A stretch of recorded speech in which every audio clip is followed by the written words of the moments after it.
Becky Utter. I work for DPI. We are going through Power School beginning of year, first 10 days. I'm hoping you should be able to get to this PowerPoint. The bit.ly is on the first page, and it's been included into the chat. Am I right, Cammie? Yes, the bit.ly is on the chat. Michelle says she has no sound. No. I think everybody else raised their hand, though. We want to do one more sound check? Sure. I'll put everybody's hands down. All right, guys, if you don't mind, one more time, raise your hand if you can hear us. Loud and clear. Okay, no sound from Michelle. Anita wants to know if we're talking. Oh, yes. We had to call, that's when we had to call back in. Okay. We had an issue with the phone. We had to call back in, but everything should be good now. I'm going to tell Michelle to check her settings. Okay. I hear you now. Okay, so she can hear us now. Great, Michelle. So good. Perfect. Right. Thank you. Okay, so right now, you should be seeing the first page of my PowerPoint. There are a few different places of resources I'm going to be pointing you to and that we are going to be walking and talking through. So I'm going to start with just kind of chatting through some things. So just for reference, there is a document, and you can find it on the NCSYS site. The link is on this PowerPoint. It is found under www.nc-sys.org under Documents. And just because it says it's from 2014, it still is a very great place to look through your stuff and make sure, making yourself ready for the beginning of school. So I'm not going to go through all of that document. A lot of the slides that we're going to be talking about here will touch on those pieces. So that's just a good reference point. And I also have another reference point for you. It is a QRD. It's called PS QRD Common PS Start of Year Issues. And that is a PDF. I do know that I think Rosalind had a after end of year webinar answers, and she went through that document. So and she went through that document. So I'm hoping that we'll be able to find that recording out on NCSYS someplace. Yeah. As far as what we're going to be talking about today, this is kind of like a big picture checklist. There's lots of things that we obviously have to do to make ourselves ready for each and every school year. So we're going to touch on a lot of these pieces during our short time together. So because it is a short time, I may not be getting into all of the weeds, but let me know if I can answer any questions. Tammy Nairn is with me, and she's always a great resource for us as well. Okay, I'm just going to jump right in. If you have any questions, if you could please put them into the question area, and please post the link to the PowerPoint again. I got it. Okay. The link is also in your chat box. Yep. So if you want to check in the chat box of the webinar, you should be able to see the link for the PowerPoint as well. And this is going to be recorded, and we're going to post the recording later, so that will be available to you as well. On this particular slide, we're talking about school setup items, and in particularly, we're going around attendance and all of that, and all of what attendance means. So when we're looking at attendance, we have to make sure we have our FTEs correct. So the FTE has to be created with a default attendance mode. We should have all of our attendance codes available there. They shouldn't, unless you're brand new, we should be okay with what is already there for you. Bell schedules. If you did a lot of scheduling before EOY, this all should be in place for us already, but it's always a good place and time to go and double check them. And I will say that when you're looking at your bell schedules, to make sure that one bell schedule, your regular bell schedule for a regular day, one of them has to have that box checked for PMR and SAR minutes calculations. So make sure one of your bell schedules has that piece attached, and make sure it's just one of them and not multiple bell schedules. And I will say that it has to have a yes or no. It can't be blank, and at least one of them has to say a yes. So that is a definite must for us. Calendar setup. So this is where you definitely need to pay attention to what's happening in your school. Put in all of your teacher conference days, put in your holidays, and just make sure it's set for what you need it to be for your school. Yep.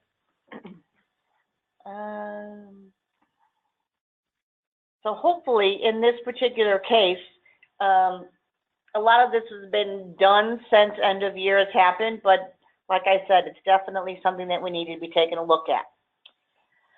So let's talk about FTEs for a minute. So this has been talked about quite a bit lately, and we have been finding that we need to have FTEs and years and terms set up for all of your schools. And that includes your program schools, your graduated students, your DPI, FTE school, all of those schools. And they need to have at least a full year. They don't need to have the semesters and the quarters, but just a full year term set. And they don't have to be exactly the same. It kind of makes it easier if they all have the same dates, but has to be inclusive of your school year at your LEA at your schools, because it is affecting students moving from school to school, LEA to LEA.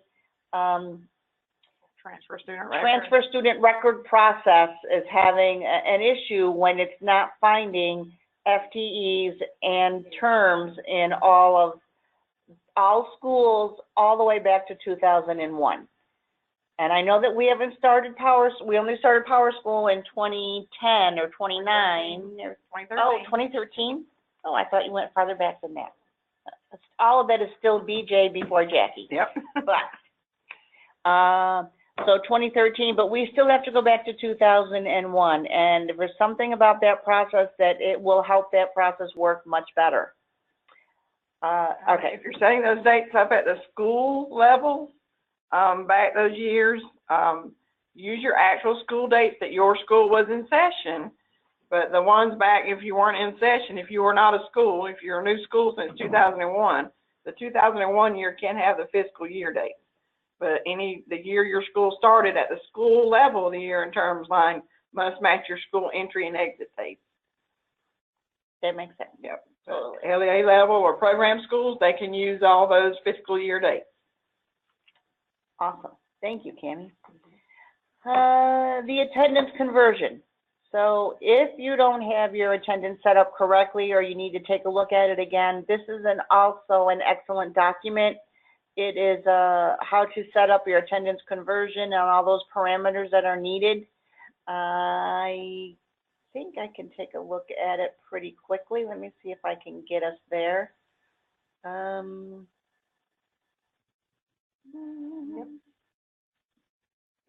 Were you guys able to see it? Yeah, we see it. Okay, awesome. All right. So this attendance conversion, so these are parameters for North Carolina. So North Carolina, we use time today, so that should be something that you should be aware of if you're not. And we definitely need to make sure we look at those bell schedules and that the attendance conversion there. I'm going to scroll down to the next page. So the bell schedule has one or more, depending on how many you need. Okay, there's a couple questions. Go for it. Okay, so Priscilla wants me to repeat the FTE if it's a new school. Do we enter back to 2001? Yes, for the most part, that's the best practice to enter it back to 2001. I know if you're doing it the years in terms at a school level, the year that the school started and from then on must have the exact entry date and the exit date must match the last day of school. If it's prior to when the school started, go ahead, you can use the fiscal year date. I hope that makes sense. Then LEA level, you know, you must have those years in terms with the fiscal year, and all your program schools set them back to 2001. That way, any historical records, because we have imported data with historical data that came into Power School, hopefully those FTEs will catch up and the script that runs will pick that FTE up so we have that in the transfer info screen. And then, okay, so same thing with Chris. Chris, that kind of answers your question too, I think. yes, ma'am. You need to go back to 2001, 2002. And I'll type that up and get it in the document, in the questions. Okay, so we're looking at the bell schedule items.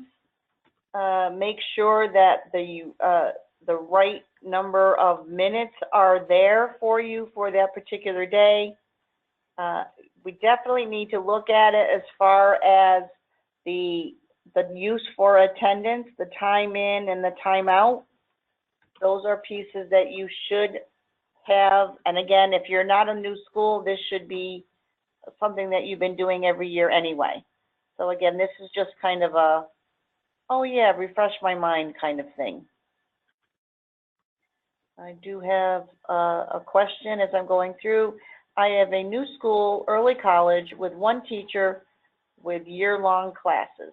However, she cannot take attendance. The chair is faded out. What may be causing this issue? New school, early college. One teacher has a year-long class. She cannot take attendance. I would take a look at the class itself, make sure it has a teacher and a room and all of those pieces attached to that course. Make sure the course that she's teaching is in the course preferences page of the course. It says it's enabled to take attendance, have attendance taken for it. I would start at the course level and look at it that way. And maybe, is it Takeda? Maybe we can work with you offline or at the end of this in more detail. So the attendance conversion is full-time student.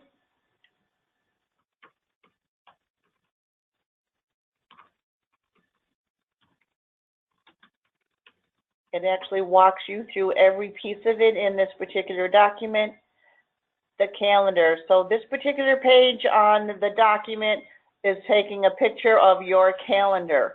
So when you're looking at this picture, if you are a track school or even if you're, I need to ask Cammie this, as far as North Carolina goes, are you having them check the track in session boxes if they're not a track school? If they're not a track school, I would just leave them unchecked. However, if they're already checked, they must all be checked.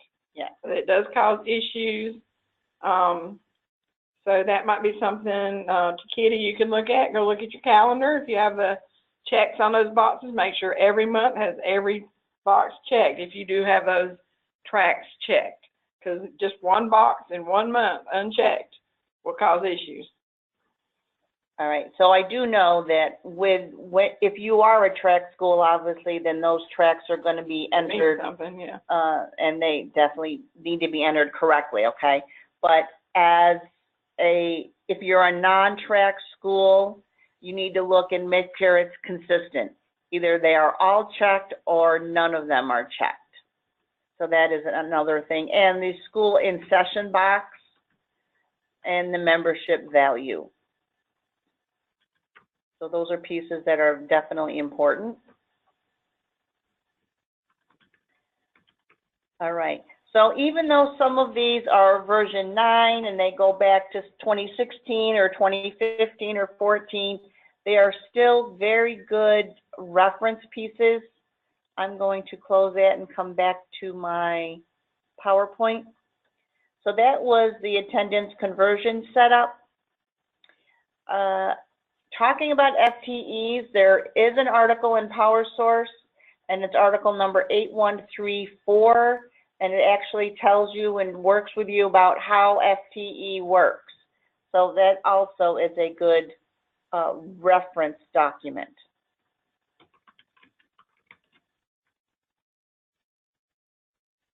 Okay. Let's talk a little bit about attendance setup.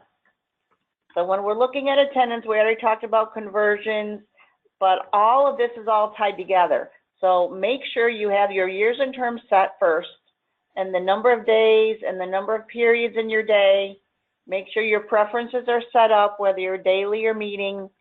Your FTE codes are there. The conversion schedule, conversions are set. Your bell schedules, the calendar. The next one is the PMR intervals. That's definitely something that we need to have set. Definitely set up your meeting, the minutes, the total minutes, and the interval dates.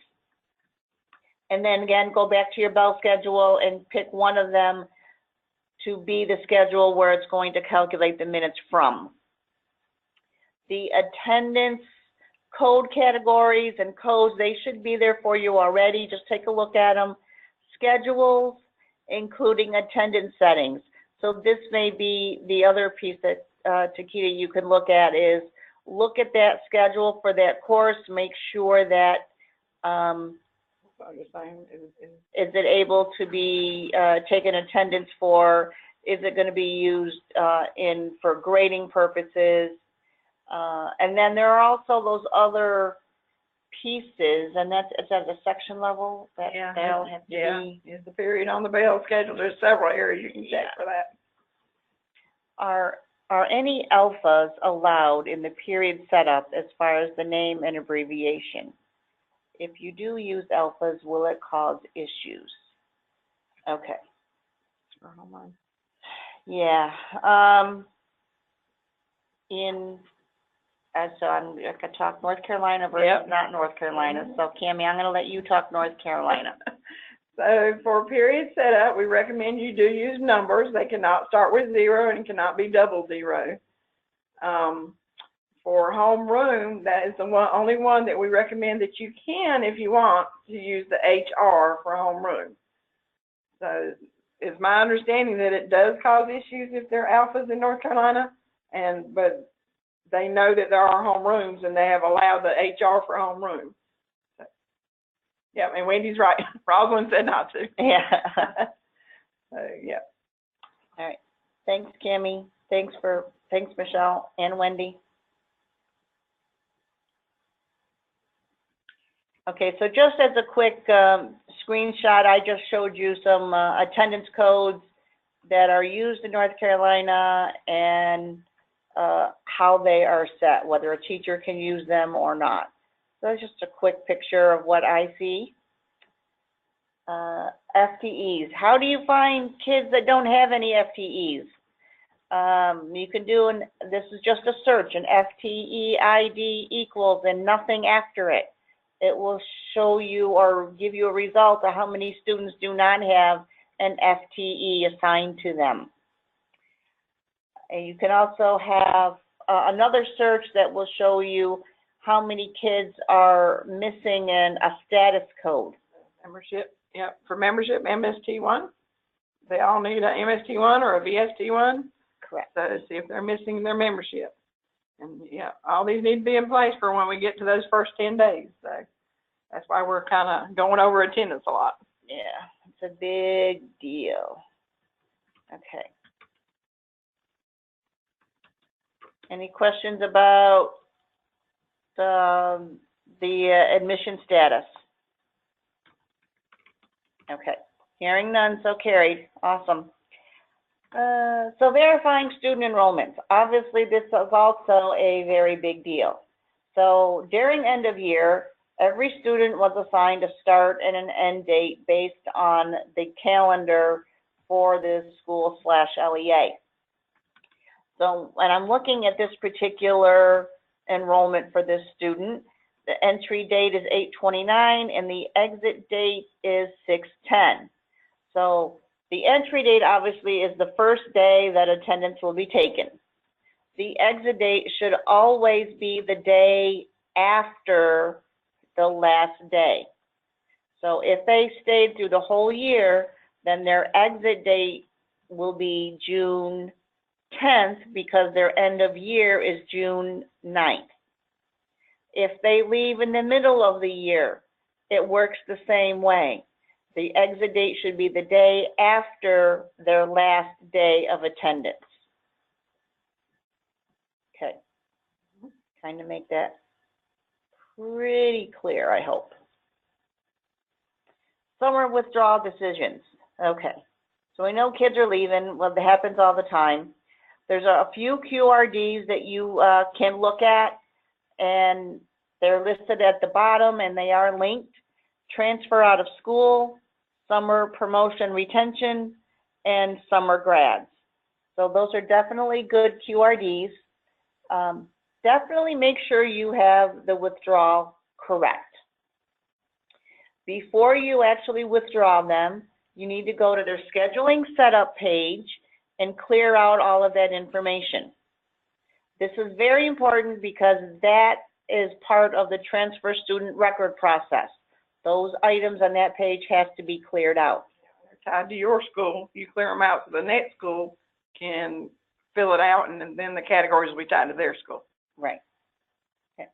Excellent point. So you're kind of cleaning this kid up ready so that he can go to the next place.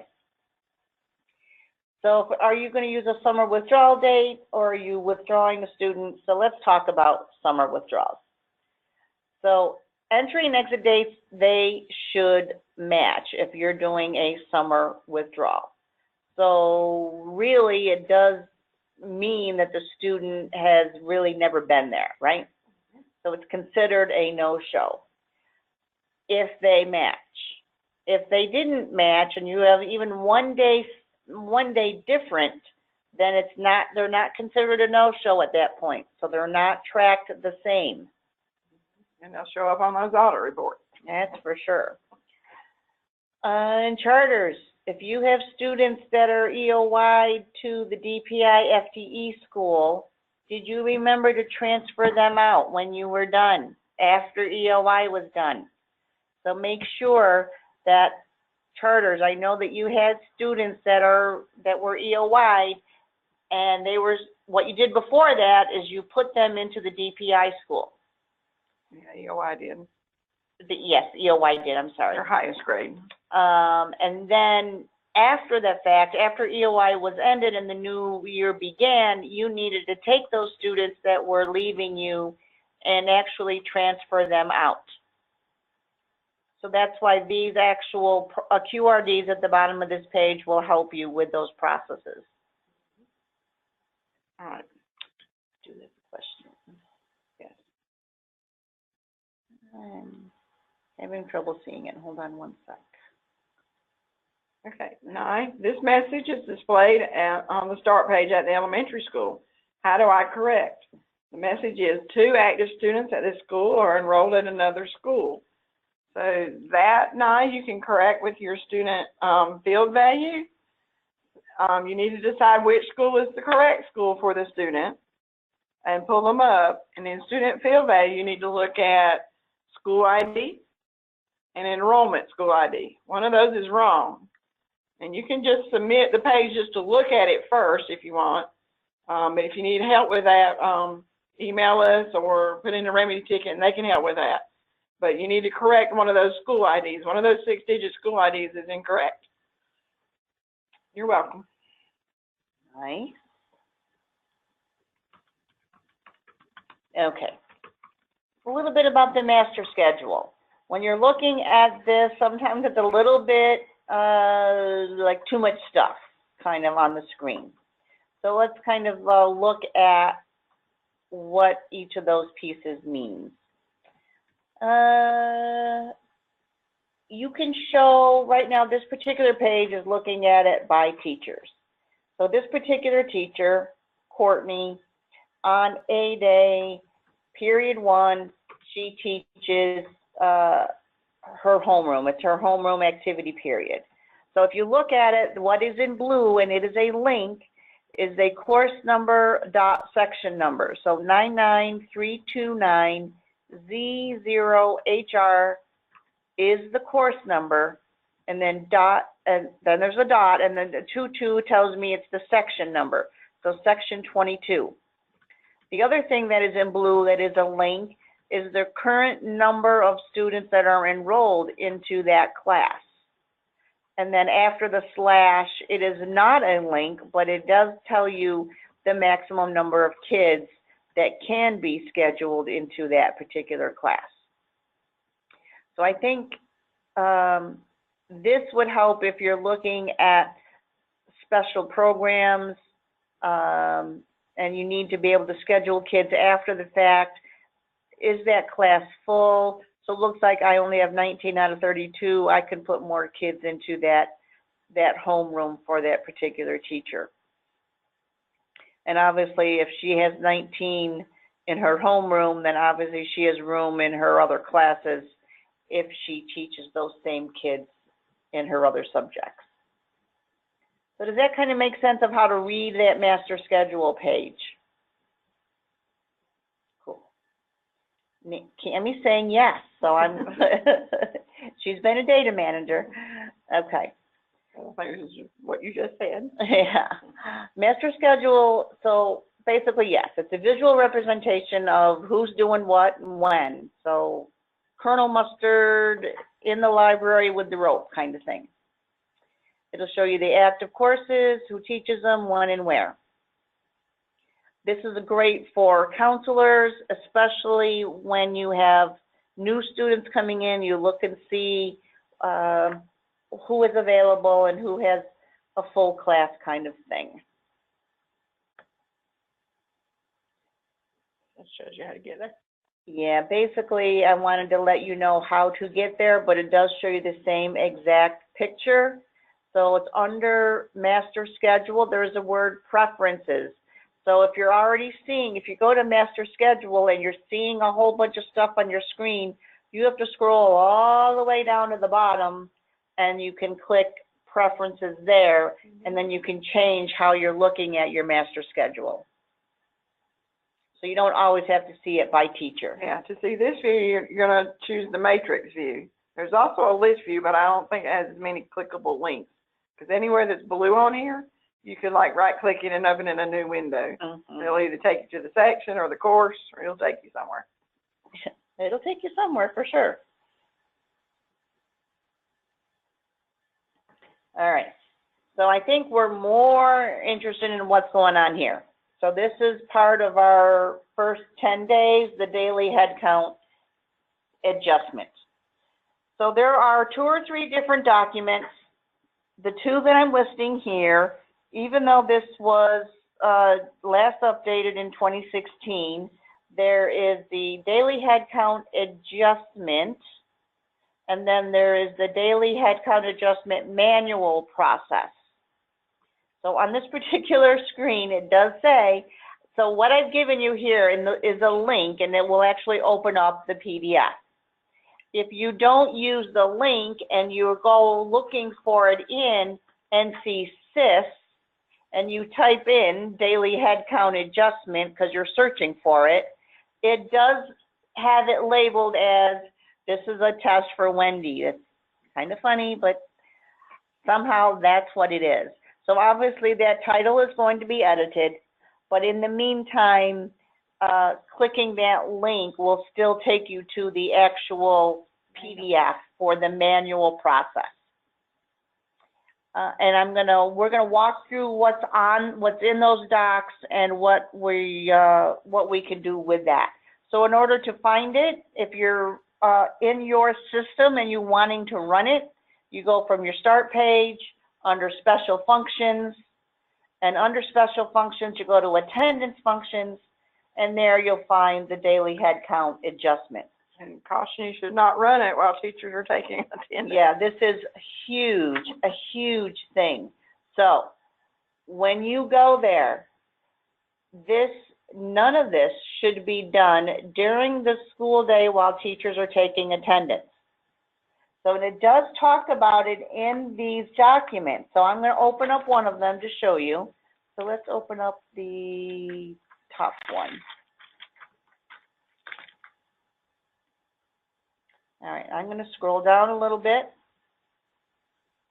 I'm going to go past the table of contents. And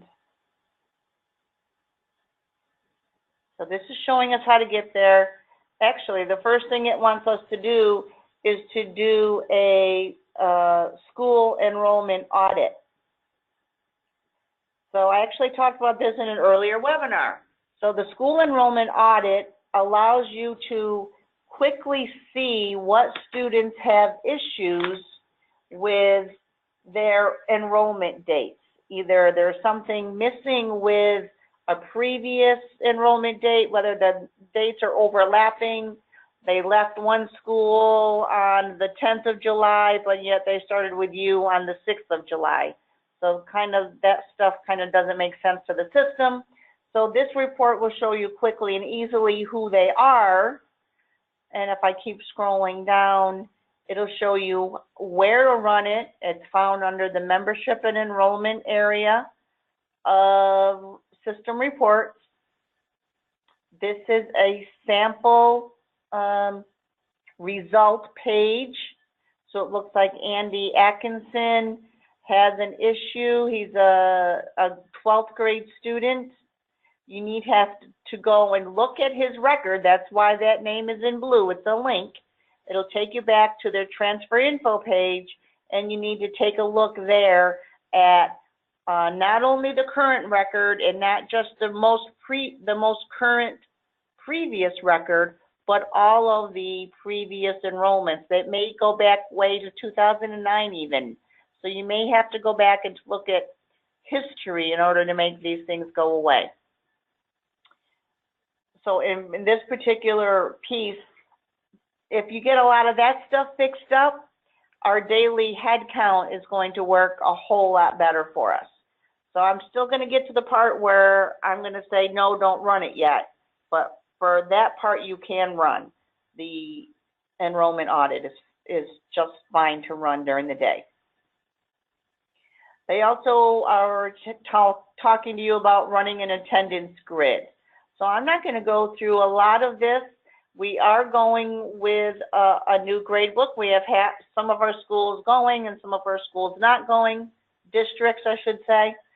So this particular few pages is talking about how to print an attendance grid using PTG, the grade book that we are moving away from in the future.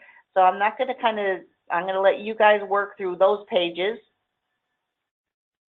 You can also do that in PowerTeacher Pro by using one of the reports there. It is the student roster report in PowerTeacher Pro.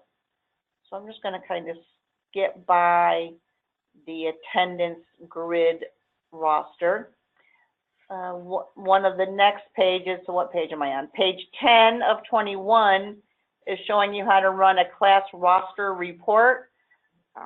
And this is actually done in PowerSchool. This is not run from PowerTeacher or from the gradebook. So there is a class roster PDF under student listings. And actually it has all of that information for you. It has the heading, the font, the size, the column titles, all of that information is there for you. So you don't have to go into all that detail. You get to just pick and choose the actual students that you want to see on the report. So on this particular page, this is what the reporting criteria page looks like. You can pick what rosters you have, what classes you want to print. Maybe I only want to print my first period classes that meet both A Day and or B Day. And I want the teacher name to print, I want the course to print, and the expression or the period of the day to print. So it gives you all of that information, and you get to pick and choose which ones you want to go. The second piece of this page actually puts in for you all of the fields, and it tabs them out where they need to go, so it looks kind of nice and pretty. Gives us all of the margin formats and everything for us. And after you submit, you can view it under the report queue. So this queue is still available. That hasn't gone away or anything like that. I do suggest that when you're looking at the queue, I don't do a left click. I do a right click with the view. That is a link. But if I do a right click and open it in a new tab, I always can go back to this particular page in Power School. So I like to do the right click when I'm looking at different reports. Question when you're ready. And it may be, we'll talk about it in just a minute. But. Okay, let's see, what does the question say? Okay, so Julie is asking, not running the process while teachers are taking attendance. Yes. Does that apply to the school or within the district? Example, the elementary is finished taking attendance and could run the process. High schools, however, are still taking attendance. Yeah, we are going to talk about that, and it does make a difference. Only because I will say, if you do it, how do I say this nicely? If you have the number of students, if you have your students selected ahead of time and you run it, then it will run it just for your kids at that school. But if you don't have students selected, it runs it for the entire district. So even though you're sitting at an elementary school, it will run it for the entire district if you don't have only the students at your school selected. Does that kind of make sense? Probably not, but that's kind of the way it is. Not selected, your student is running it for the district. Yeah, if you don't have those selected, it kind of creates havoc. And actually, it's not just havoc. The whole instance has to get restarted. So it's an important thing. So I'm kind of getting there, but I'm kind of going through what the rest of this document shows. So this is the important page, page 15 out of 21. So page 15 is saying this process runs automatically. So if you don't need to run it, you should let it happen itself at 2 o'clock in the morning. And it looks at stuff and it updates stuff from the previous day. During this time when it's running, other people can't be accessing the system, which is why we're telling you not to do it during the day. Now, there are two options for running it. So let's talk just about day one. So this is the first day of school only. I'm only talking about day one. Option one says teachers enter attendance through Power Teacher, right? That's the normal route. The students that are not in attendance on day one should be marked absent. The teachers should then turn in to the data manager or designated clerk the paper attendance grid. Data managers will verify the information against the daily head count report and then fix any student that needs to be fixed. I think that answers Jacqueline's question. So she's, in regards to the first 10-day head count adjustment, if a teacher marks a student absent for first period, but the student comes in during second, so he'd still be counted present for the day. The daily head count wants to push them as an initial enrollment the following day. How do we handle this? So I think the attendance needs to get corrected by the office. Well, updated. Updated, correct. Yeah. So, and I think if you're running the automated process, Jacqueline, you have that choice to do nothing with that student. Yeah, we're gonna look at that in a minute. The automated versus manual. So we're gonna look at that. There is a little something going on there with the automated one. So we're gonna talk about that in just a sec. So the other option is option 2. The schools can elect to distribute class rosters by hand, and then don't put any attendance in, and then the office of, your attendance office would then do the attendance as needed for the daily head count themselves. So you have the choice of doing it electronically the day one, and then sending something to the data manager, or just sending all attendance down by hand. We have one more question, but let me get through a little bit. Let me get through a little bit, and then we'll just talk about it. So this is the process. Let's say day one, after all attendance has been taken, and that's the important part. After all the attendance has been taken, that means nobody's doing anything. Then you can run it. It does say this process can be run multiple times a day. But the important part is it says run for one student or groups of students. You have to make sure that you have students selected. That's the important part. So where do you find it? It's under special functions, attendance functions, daily head count adjustment. So these little pictures just kind of show you where it is, where it lives. Take out that part, it said it can be run multiple. Yeah, we don't want you to run it multiple times during your day, because the whole idea is we really would like you to wait and let the system do it overnight.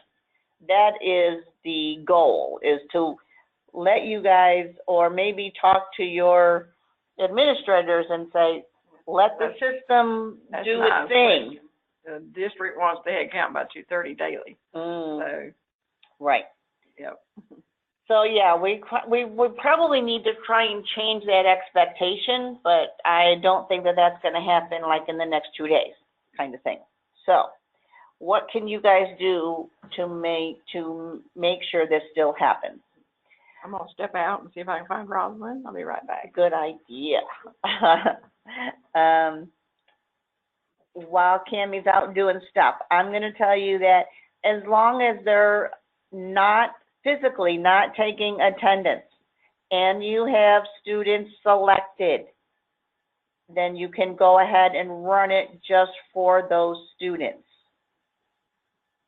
In this particular document that I'm looking at, and I'm on page 17, it does say on page, let me get to 17 in my paper as well as on the screen. Change the enrollment date to what you want it to be, drop the student as a no-show, or do nothing. So it says A, B, and C there. When we run it right now, we are not seeing the letter A. We're not seeing that option. All we get to see, I think, right now is the drop student as a no-show or do nothing. Those are the two options that we are seeing right now. So we understand that that may be something, or not maybe, it is something that we definitely need to look at. So, good afternoon, Roz. So what we're talking about is the actual process of running that adjustment, the daily head count adjustment. And the automated process is the one where it doesn't show us the ability to change the enrollment date too. Right?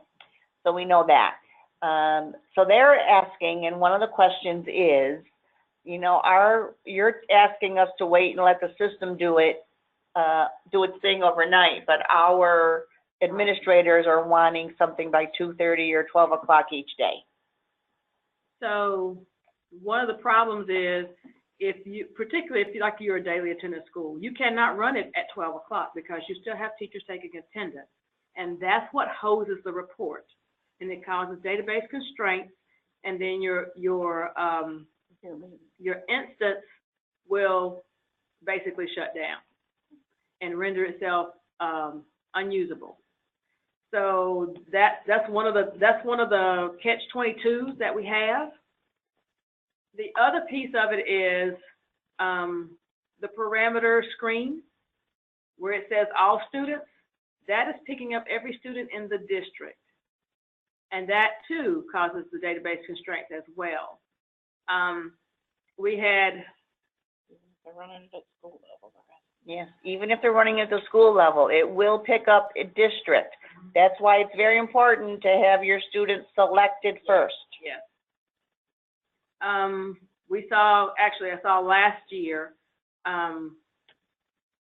instances where one district had 300 runs in the same day. Whew. So another question, what will pick up the district DHA? I don't understand the question, Francine, hold on. Let me. The parameter, it says all students. What will pick up the district? So the parameter, it says, if I remember correctly on the screen, it says all students It does. or based on X number of students. I think it's, Are you recalculating the attendance minutes or the actual process? the process.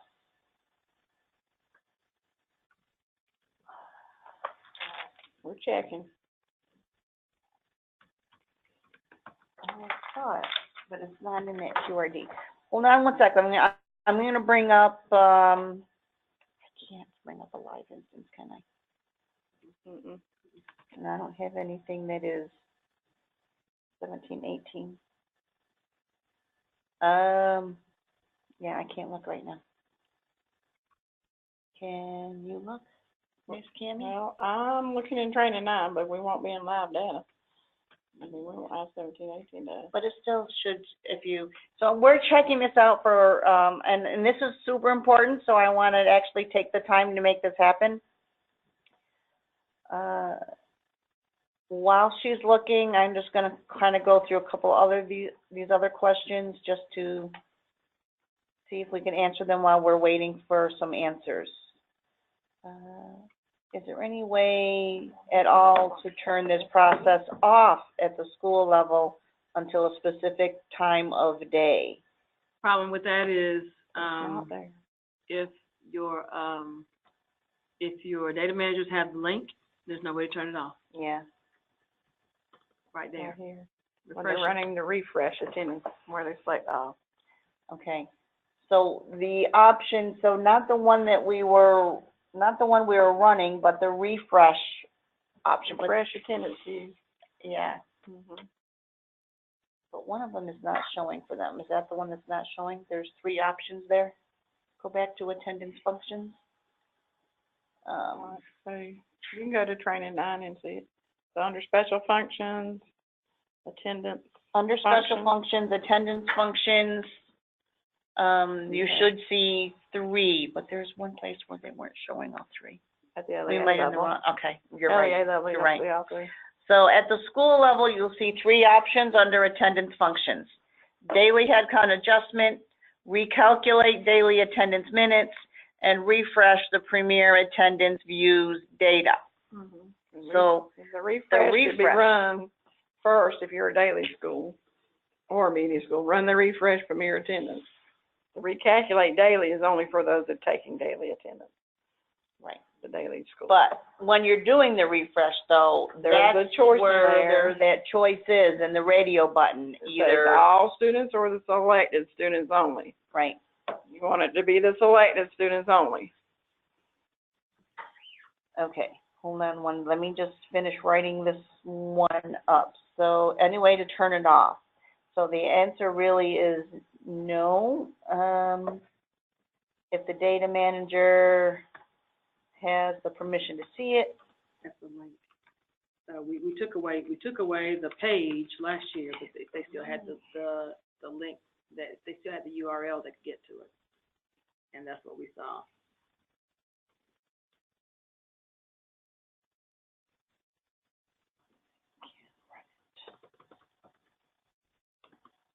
Which way you want to go on Off. questions? Okay, so Alright. where are we in the questions area? Laura, I'm gonna come back to your question on FTEs. We'll come back to that one.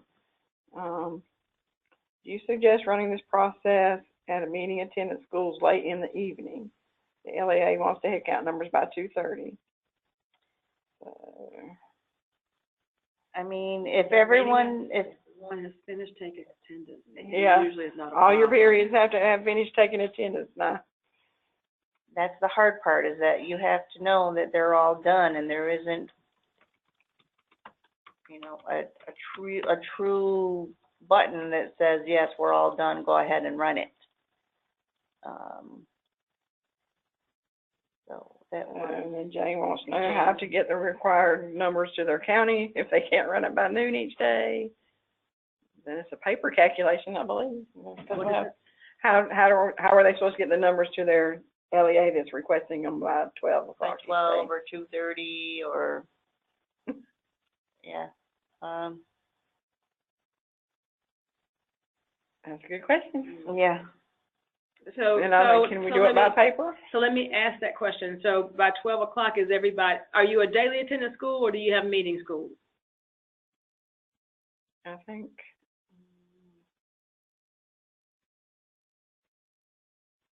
So Jane, yeah, do you have both, Jane, daily and meeting? Both. If you have both, okay, so when is the last period of the day that attendance is taken? So yeah, what time would the last period be taking attendance? One. She didn't answer yet. 1:30? So until that last period is taken, you're not going to have accurate attendance information anyway. And plus, you're going to create database constraints.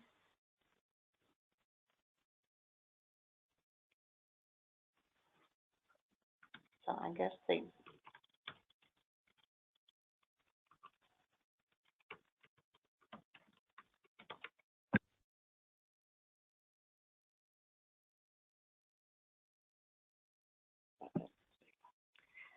yeah. It is an issue. I can tell you that there is a constraint of the software that's what is going on. But irregardless of the constraint of the software, if they're not finished with attendance, you're not going to have accurate data if you're pulling it at 12 o'clock and attendance is still being taken up through 1:30. Mm-hmm. Very true.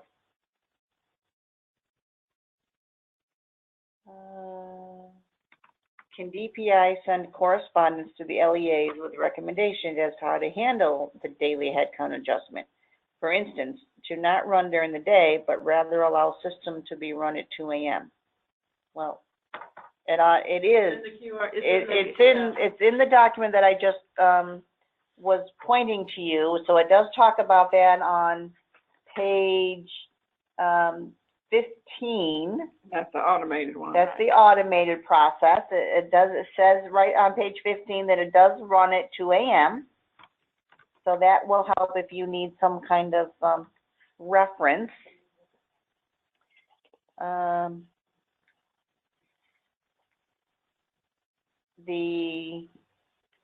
That should help. If you're doing the manual process, then it's a manual process, and that should be fine.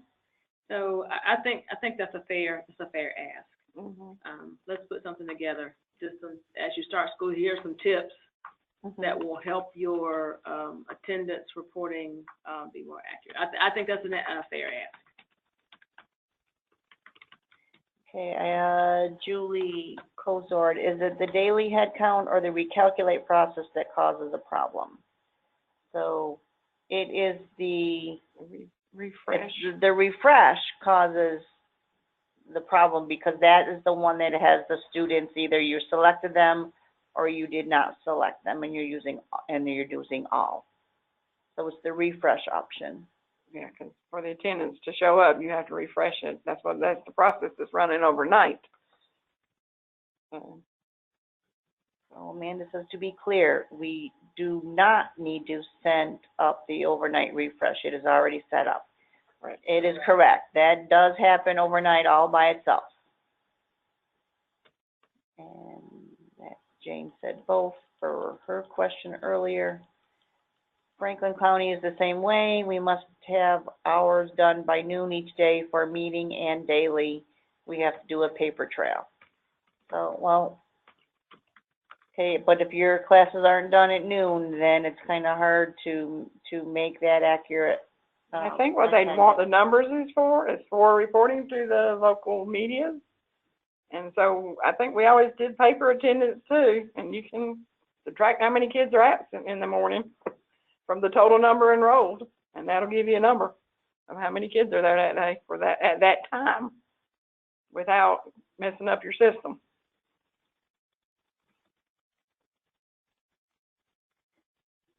Priscilla, the LEA times are set to report to DPI by a set time. Is DPI no longer requiring completion by a set time? My understanding is that they stopped that requirement years ago. Okay, apparently that has been stopped years ago, Priscilla, as far as the DPI requirement. Russell, we have an online spreadsheet that each school enters their membership numbers in. That sheet then populates an LEA membership spreadsheet. This is what we've been doing for over a decade. Yep. Thank you, Russell. That's an excellent way to work things. Yep, Johnston County has that. I know other counties as well has done the same thing. Thank you, Russell. Catherine Davis, I enter the attendance by 10 a.m. for the cafe, then follow up the rest before the end of the day. Okay. And you are answering these questions, and all of you are talking. It's very confusing for the rest of us. Okay. Understood, Anita. We will try and not make that happen again. I apologize for that.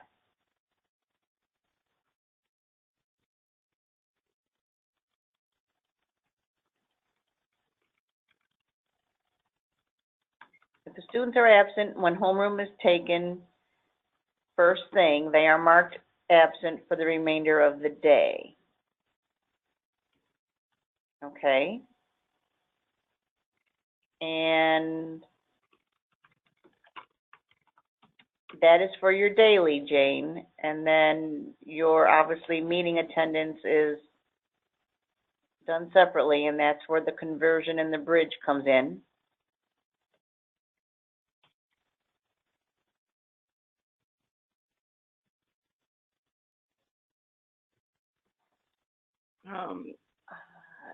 So which one are you on? Buddy, you might suggest that everyone meet in HR at the beginning of school for the first 10 days. Homeroom. In homeroom. In homeroom? Yeah, we always, yeah. We did that. That's how we got our numbers for our 10 days. Everybody would meet in whatever first period in homeroom. And then you take paper attendance at that point? Mm-hmm. So still people are still using paper attendance, is what I'm hearing. The membership numbers are taken on a class roster by each teacher, and they E1 the student on the first day of school on the student roster, which is sent to the data manager so they can populate the membership spreadsheet. This allows us to not run any of the processes in PowerSchool to acquire the numbers that we need. So, Russell, thank you for that, because that gives the rest of the people another option, another way to go. Thank you. Nye Barnes is saying thank you to Rosalind. Russell, membership versus attendance. I believe they need membership, not attendance.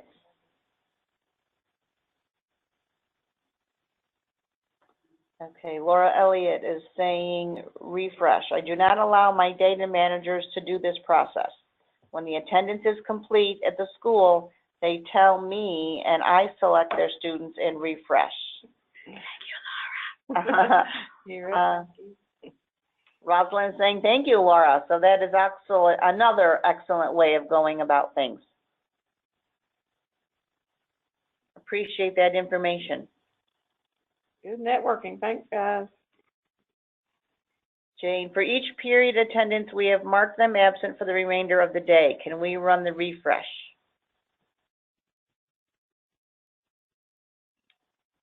I'm reading it again. For period attendance, we have marked them absent for the remainder of the day. Can we run the refresh? If they're period attendance, so I think her earlier comment was they're in the homeroom. Hold on, let me grab it. I still don't think I would, because you still technically could have a student show up toward the end of the day. That's right. And you'd have to correct that attendance. Your period attendance, you're taking attendance period by period. So just marking them absent for the remainder of the day. So you know, the refresh, let the overnight process happen at that point, if that's what you're doing. But I guess what we're saying is that's not a best practice. That's not a best practice, because you need to reflect what is actually happening. So if you're marking them absent for the rest of the day and they really show up, that's not accurately reflecting the attendance. I hope that helps you, Jane. Jennifer, we do a paper trail for county office reporting, but allow system to handle the change in enrollment dates and no-show. Mm-hmm. Yes. Thank you, Jennifer. My middle college only started on 8/7. No other schools in my district have started anything. Nothing has been done inside the daily headcount adjustment as of today. So the students that are listed, I should select the do nothing, since the enrollment dates should have adjusted by now through the automated nightly process, correct? Now they need to do this, they need to run it every day so it can move the dates forward for the kids that aren't there. But we told them that it runs every night on its own. The refresh premier attendance does. It doesn't move the kids up. That's a different process. Okay, Michelle, My middle college only started on 8/7. No, so my district has started yet.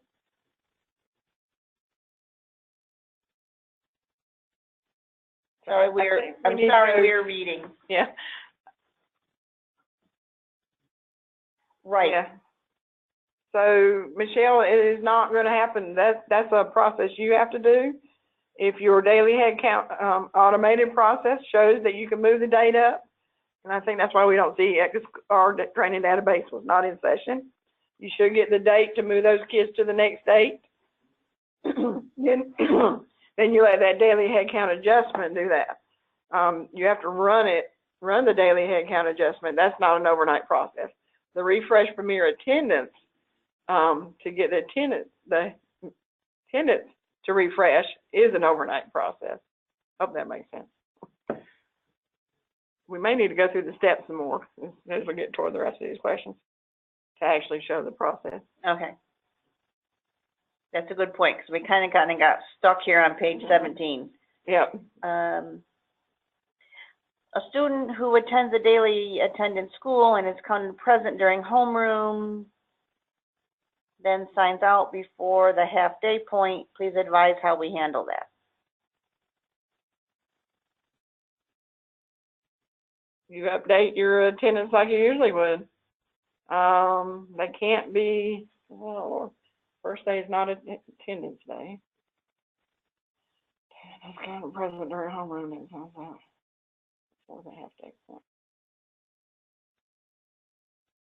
You might need to check with Ozella on that one. I don't know. Yeah, because if they've not made their minutes for the day, then it seems like they'll have to move but they showed up. They have to make their half day point though to count, is what Ozella said the other day. So we need to confirm with Ozella, Carol, or maybe you can email Ozella Wiggins that question. I'm thinking that they don't count if they don't stay for the half day.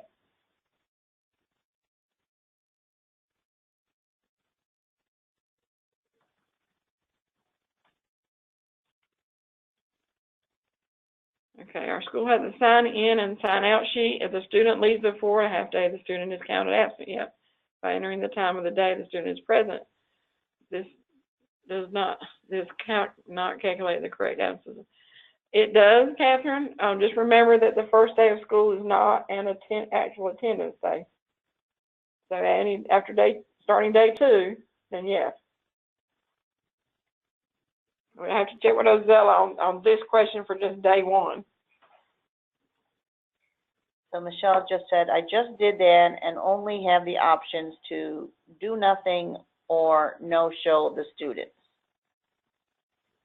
which is what I think the problem has been. Yeah, I think that's one of the problems with the automated process is everybody doesn't get those dates for some reason to move up, because I've seen the dates in there before, to move them up a day. So there is a manual process, Michelle, and we're going to go over that too. So we do have, Because you should not withdraw from students that didn't show up. You have to move their dates up, right, their entry date up a day, right. forward a day. So we do have it someplace listed that this change enrollment date, that option is not an option for some people that are running that process. So we are still looking into that. So that's why there is a manual process in place as well. So that's what I was started to talk to about on number 4 on page 17 of 21. Cami, FYI, page 15 of the daily head count states the process runs at approximately 2 a.m. and that it updates the enrollment numbers from the previous day. Mm-hmm. This is where you might need some clarification. Okay. It does say that. You are correct. Okay, so we need to look at that. We will definitely upgrade and update these 2 documents. All right. I'm going to continue with it, and we'll see if there's any other clarification that we need to make in this said document. As I'm going down the page 17, the recalculation of the daily minutes. It will not reflect any attendance data change during the day unless the recalculate minutes was run. And this is, that's the process that the user does to manually update that enrollment summary data. So we would rather you wait. Okay, we're not saying, you know, that obviously it's there for you to use. We're just saying that we'd rather have you wait for the system to take care of things overnight.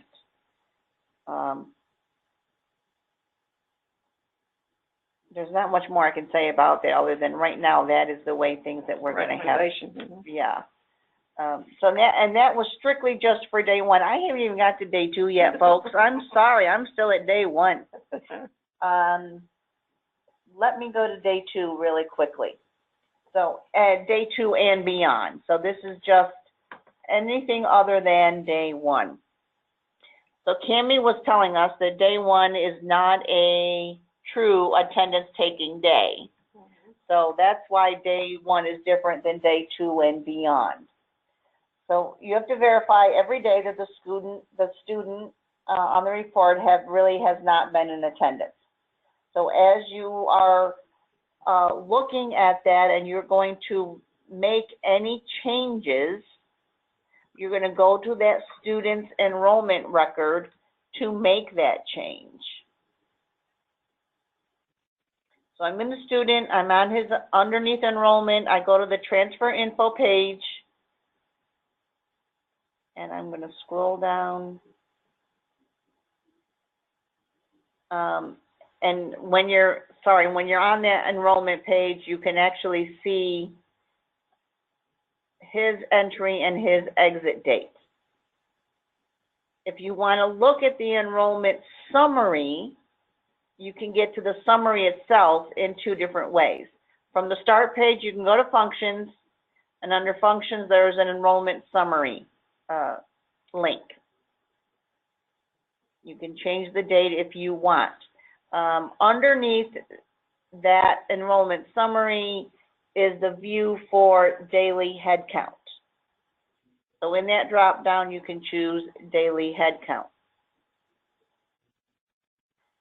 The other ways you can get to it by going under system reports, going under the membership and enrollment area panel, and choose enrollment summary by date.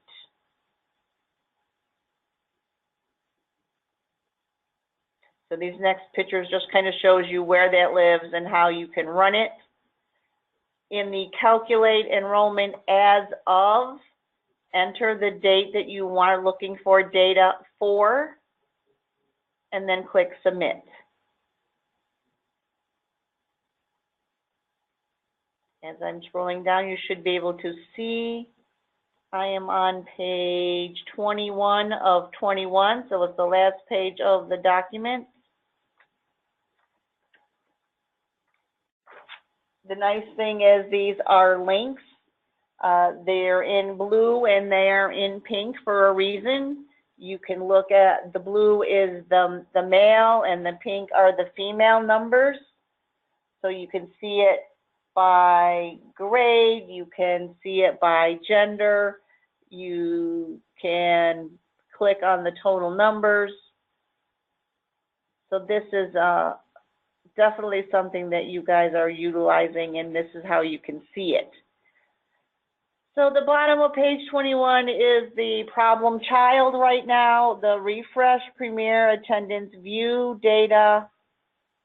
This should not be run when anything else is happening.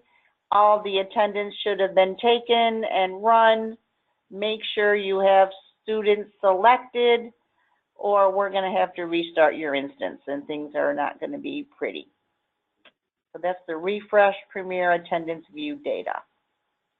So Jennifer is saying the option to change enrollment date will only show if the student was not present on the first day of school. That makes total sense to me. All right, thank you, Jennifer. That does. That makes very good sense. That's in the daily head count adjustment. Okay. And Jennifer, that's in that daily head count adjustment process, correct? Yep. Nice. Okay, so I touched on that document. I want to touch on the manual process. It's only a 2-pager, so I'm going to go back to my PowerPoint. And the other option on this particular page in the PowerPoint says the manual process for the first 10 days. And that's the one that if you're looking for it on NCSYS, it does say this is a test for Wendy, but it actually is that manual. So I'm going to click it, and we should be seeing that on your screen, I hope. And I told Laura we get back to her FTE question whenever you're ready for that. Oh, good catch, Cammie, thank you. So school enrollment audit. If a student has transferred in with no FTEs, how do you fix them? Adding the dates in our school won't fix that. Okay. So we think it has to be fixed in both schools. Yes. And then the record retransferred in. If that doesn't fix it, then it's a ticket into Remedy Support Desk, correct? Correct. So we just talked with Penny May about that actually in between webinars today, and that's exactly what she was telling us. That there has to be that communication between the schools. If one school doesn't seem to be, playing nice and things are not working out, then and you are unable to make those changes, then it does require a remedy ticket. So this is a quick and easy one. Amy's asking, will the PowerPoint be sent to us or posted here so we can save it? And the answer is yes. In the chat, you will find a link to the PowerPoint. We are also going to post the recording so you can get to it and listen to it again and get through and look at where all of the references are. But you should have a bit.ly that will take you to it and you can download it and keep it. Okay. I am still on my quick reference page for the daily headcount manual process. The first couple paragraphs it's talking about is obviously why we're doing it and what we need to do. So we need to confirm that the students are absent, definitely going to attendance, and meeting or daily, make sure that's up to snuff. If you update a student's school enrollment that were absent on the previous day up until the current day, you can find them by searching for their school entry date. So it's giving you a quick little search, entry date equals, and that is the format it needs to be in, and then you could put today's date in there. So it's basically MM/DD/YYYY. That has to be 0 filled, so that you can actually see students who were enrolled as of that particular school date. Once you have all of the students in your current selection, because that should give you that number, so that means you do have students selected. Before changing any of their dates, first you need to make sure there isn't any prior attendance. You need to clear out all of their attendance for that first day. And those are 2 different documents that you can choose to look at how to get rid of or update attendance, whether in a daily mode or in a meeting mode, period by period mode. So once you have your student selected, you can go to the student field value and modify their school enrollment date. So this is really taking all of the kids who were absent on that previous day. So really they were absent on day 1, but they really can't be, right? So we're going to take all of those kids and we're going to go to their student field value and change their first day, their school enrollment date, to be the next day. Does that make sense? I'm looking at all my heads nodding in the room, which is actually nobody but me and Kemi. All right. Oh, I got a yes. Yay. Thank you, Mindy. As we are going through. So that is really the crux of the manual process. Make sure you have the right kids that you have selected. You need to know who they are, obviously. And then we're just going to manually change their enrollment date. So the bottom of page 1 and the top of page 2, if you have a student who you confirmed will not be attending your school, transfer the student out using the North Carolina processes for withdrawing a student. Before you perform that process, make sure you clear all the stuff out that you need to for that student. Make sure that their entry date back to the first day of school, make sure you clear out all of their schedule page, their schedule, what is the name of that page? Schedule setup? Schedule setup page, thank you. Holy cow. Yeah, all that stuff's got to go away before you do that withdrawal. Did you answer Cheryl's question? I did not. I think I know how to answer it. Did If we are able to fix the FTEs and DDA without getting in touch with the other school that caused the problem, will the transfer student process work if there are still no FTEs at the other school? I don't think so, and I didn't think you could update your system with another LEA's school's FTE, because you won't have it in your system. Yeah, I don't think you have the ability to do that in DDA, because I don't think you can't get to that record to do it. To see what it should be. Okay. I see an okay. All right. The last three items on that page 2, it actually shows you how to do. There's a QRD on transferring them out. If the student is a dropout, there is a dropout PDF that helps you work that out. Make sure that you're setting that code, that exit code, to a W-2.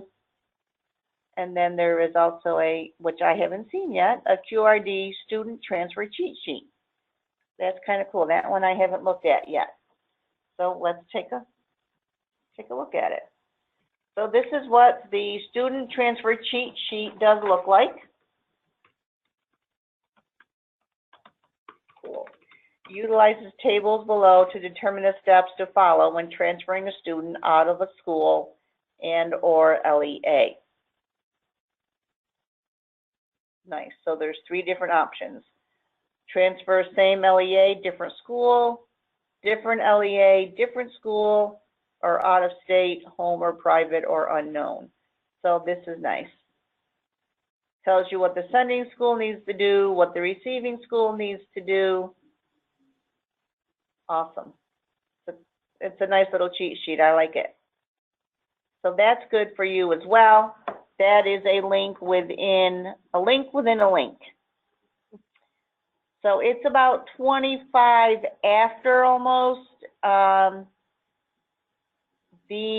Let me jump back to my first 10-day PowerPoint, because I'm sure that we are not done yet, but we are really, really close. I know that we've talked a lot about asking you to put in a remedy ticket. So I understand that the support desk is there. We want to make sure that you know that it is better to put in a ticket. Sometimes it's not, it's kind of cumbersome to call and wait. So they're asking you to put in a ticket. The 2 different links on this particular page of the PowerPoint, actually there is a training video for the new web portal for Remedy. So there is a video there, and there's also a PowerPoint that goes along with that training video. So this was created by the support desk folks. I believe it was Dan and someone helping him, Michelle maybe. So this is going to help you if you have some issues working with the portal, the Remedy portal. So we're hoping that you're able to work through them and get to the right answers that you need. So I'm hoping that that video and that PowerPoint will help you guys utilize that process so that you can get the help that you need. So going back to what we're doing here today and why we need to be here for our first 10 days, as you can tell, everything we have done has been stemming around scheduling, calendar, and attendance. So if we can get the first 10 days under our belt and make sure that the students have the right enrollment date, school enrollment date, and the class enrollment dates, then we're ahead of the game as far as state reporting is concerned. So I'm hoping that this particular webinar is going to help with that process. Mm-hmm. Do we have any other questions that we haven't touched on? I know that a lot of it is we need to get back to you. Some of it is just, we understand that you need to do this. Yeah, and just check your process. And if you can do the paper process and do the membership numbers for your county, that's a better way to go than to try to get that attendance to be refreshed every few minutes or every day. Yeah. Yeah, we'd like to have that, let the system do its thing that it does at night. And if you really, really have to do that, just make sure you're following the right protocol. We've had a lot of good feedback from other folks and what they're doing and how they're making things happen. So we will make this question and answers available, and we will make the PowerPoint itself available. So as soon as we can get it done and copied and vetted, we will get that out either through Gov Delivery or NCSIS, The weekly email bulletin. something like that, email bulletin. Awesome. Any other quick questions that we have?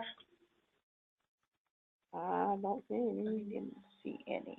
Was this webinar recorded? Yes, it is definitely being recorded. I haven't stopped it yet. So as soon as I stop it, we will save it and we will get that posted as well. What about staggered kindergarten entry? Oh, what about staggered kindergarten Do they entry? have a specific question about it? Is it because their students on your, I guess that's my question to you, Brenda. It says entry date is the first day of school of the first day they're scheduled to attend, or is it really the first day of school? So I believe if you're staggered, their first day is the first day they attend, right? That is a policy question that I do not know, but I will definitely find Staggered out. entry? Yeah. All kindergartners get counted present as of the first day of school. And they're present. Now, if they don't show up, Okay, so they have staggered. So some Mhm. kindergartners start on day one, but some they're kindergartners start on day they get a two. freebie. The staggered kindergartners get a freebie, and Ozella will tell you this, and it probably get the answer from Ozella in her webinars, or contact Ozella. But staggered kindergarten, they're all counted present. So if they're staggered, some come on Monday, they show up, yay, and then then they get to go home for a day or two, and the next group starts on Wednesday. The group that starts on Wednesday was counted present on Monday and Tuesday, so they get a little freebie days. Okay, that's what I was wondering. Thank you. Okay, cool. I learned something new again today, so I guess that's a good thing. All right, I'll try to type that up. All right, definitely. Okay, folks, 225, 229. You already get Brenda's question? That is Brenda. That was Okay. hers, yeah. That was hers. Yeah. All right. Guys, well, this has been very informative. I thank you for the folks that are giving us some feedback on to how you are dealing with the first 10 days, and hopefully that'll help others. Remedy tickets are the way to go. Make sure, and they will go into the right pathway to get those questions answered. Ozella is a good resource as well, so I hope that is an option for you.